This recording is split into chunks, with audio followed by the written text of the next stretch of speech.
Welcome back to The Explainer, everyone. Today we are embarking on a massive, fast-paced deep dive into the hidden cosmic machinery behind one of the most famous narratives in human history, which is, of course, Joseph being thrown into the pit by his brothers. But listen, we aren't just talking about ancient history or a literal hole in the ground today. We are peeling back the layers using the Zohar, the Chime, and some incredibly profound mystical sources to look at the actual foundational architecture of reality itself.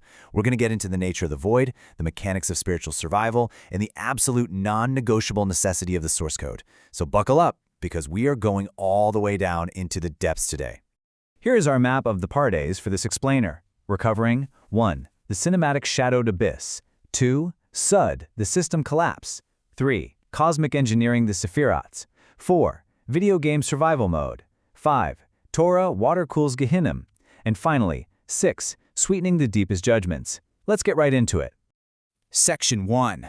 The cinematic shadowed abyss, a descent into the void. Okay, we have to anchor this entire explainer on this one foundational quote from the Zohar, Parashat Vayeshev.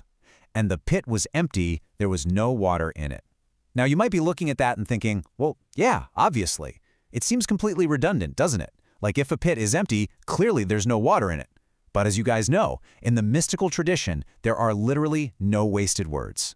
This seeming redundancy is actually a massive flashing warning sign. The absolute absence of water here isn't just a physical fact about the Middle Eastern landscape, it represents the ultimate spiritual terror. I really want you to visualize this scene in a vivid 4K heritage cinematic style. Picture it. Joseph has just been stripped of his iconic multicolored coat, seized by his own brothers, the people who were supposed to protect him, and physically cast downward into this echoing, totally dry darkness. Just imagine the visceral feeling of those rough, dry stones, the total echoing silence of a shadowed abyss. It is completely devoid of water. And here's the key. In the language of the Zohar, water is always synonymous with Torah. Water is life, it's connection. It is the flowing current of divine consciousness.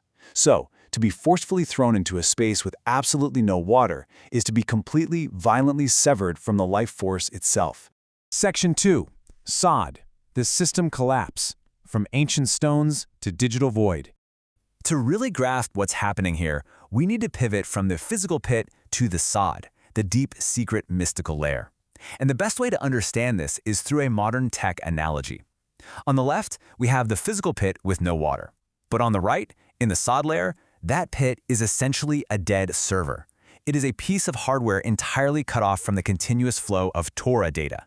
Think about it. When a server loses its connection to the network and is isolated from its operating code, it just crashes. It's useless. And that is exactly what happens spiritually when the source code is removed. This brings us to a totally mind-blowing redefinition. This dead server state, this is the Zoharic definition of Gehinnom. I know, Gehinnom is usually totally misunderstood as this medieval underworld of fire and pitchforks, but the Zohar redefines it brilliantly as a state of total spiritual system collapse. It's the horrific experience of a soul entering an empty void that has been completely disconnected from the life-giving flow of Torah. Without the structural integrity of that source code holding things together, the reality around the soul entirely collapses in on itself. It just fragments. But here is the terrifying rule of both basic physics and high-level spirituality. Nature completely abhors a vacuum. Both the Talmud and the Zohar bring down this incredibly famous, chilling teaching. Water is not in it, but snakes and scorpions are in it. You see, a system is never actually empty. If you unplug a server from the clean, pure source code of Torah, what instantly happens? Destructive bugs immediately populate that void. These snakes and scorpions aren't just literal animals. They represent pure, unmitigated severity and judgment. They are destructive spiritual entities that breed and multiply the exact second the life-giving water of Torah is absent. Section 3. Cosmic engineering the Sephirot, mapping the machine. All right, let's roll up our sleeves and exhaustively map out the actual cosmic machine behind this. Every single element of the Joseph narrative corresponds directly to a specific sephira, an actual dimension of divine emanation. Look at this table. The pit is Melchut, the lowest realm. It's the ultimate receptive vessel that, when left empty, becomes a terrifying void. Joseph himself represents Yesod, the foundation. He's the righteous channel that is supposed to bring the higher light down. Water, as we said, is chesed, pure loving kindness and the flow of life. Torah maps to Tiferet, the central pillar of balance and harmony. And those snakes and scorpions, they are pure gevurah, severe, unchecked judgment, the essence of Gehinnom. So follow the mechanics. When Yesod, which is Joseph, falls down into Malchut, the pit, and Chesed and Tiferet are completely absent, while Gevurah just runs wild. It reigns completely unchecked because there's nothing to balance it. Let's break down the sheer math of this cosmic engineering. We start with the number 1. This represents the singular pit. It signifies Malchu in a state of total isolation and exile. It is entirely cut off, singular, and sitting completely alone in the darkness. Then we move to the number 2. This represents the absolute binary states of Malchut, the vessel. It is literally just like a digital switch. The vessel is either full of life-giving water, securely connected to the source code, or it is utterly empty and completely consumed by the fire of severe judgment. There is absolutely no middle ground in the pit. It's a 1 or a 0. And finally, we scale this all the way up to the number 10. This one singular story about a teenager thrown into a dry hole on the ground is actually a perfectly encoded, exhaustive blueprint for the entire 10-dimensional cosmic machine of the Sephirotic. The interactions of Joseph, the dry stones, the absent water, and the scorpions, they all map flawlessly onto the 10 Sephirotic. It's showing us exactly how energy flows or disastrously fails to flow throughout all of creation. Section 4. Video Game Survival Mode Mechanics for the Next Generation. Now, if you want to explain this dense Sephirotic engineering to your kids, or just visualize it differently yourself, it plays out exactly like a survival video game. Look at the steps. Step 1.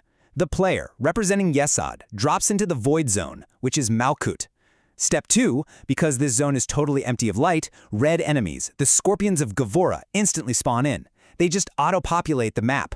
Step 3, to survive this level, the player absolutely must acquire the white water buff, representing Torah. Without grabbing that buff, the environment's heat and the enemy spawns are going to guarantee a game over. It's pure spiritual survival mechanics. Just look at the cosmic color palette of this clash of realities. On the left, you've got the black dryness of the empty pit and the red, searing heat of severe judgment. Together, black and red literally make up the visual code of Gehinnom. Against this, on the right, you have the white, life-giving, cooling flow of Torah water. Acquiring that white water is literally the only way to neutralize the black and red threat of the empty pit. Section 5. Torah water cools Gehinnom, the elemental clash. This brings us to a phenomenal paradox found deep in the mystical text. Esh mekarer esh. Fire cools fire. It sounds impossible, right? But the sources tell us that the intense, passionate, burning spiritual fire of engaging with the Torah is the exact mechanism that cools and sweetens the destructive fires of Gehinnom. It acts as spiritual water. You are essentially fighting the destructive, chaotic fire of the scorpions with the holy, laser-focused fire of the source code. And when that holy fire enters the void, it actually manifests as cooling, life-saving water. Mind-blowing, right? So let's pull all these threads together. The pit is empty specifically because it lacks Torah. That Torah acts as spiritual water, offering life and cooling against severe judgment. Without this water, the soul faces total system collapse, which we now know is the true definition of Gehinnom. Yet, Joseph survives this impossible drop. Why? Because his Yesod, his internal, hidden righteousness, generates its own unbreakable connection to the source code. He brings his own spiritual Wi-Fi into the dead zone, protecting him even when he's placed in the ultimate spiritual void. Section 6. Sweetening the deepest judgments, applying the wisdom.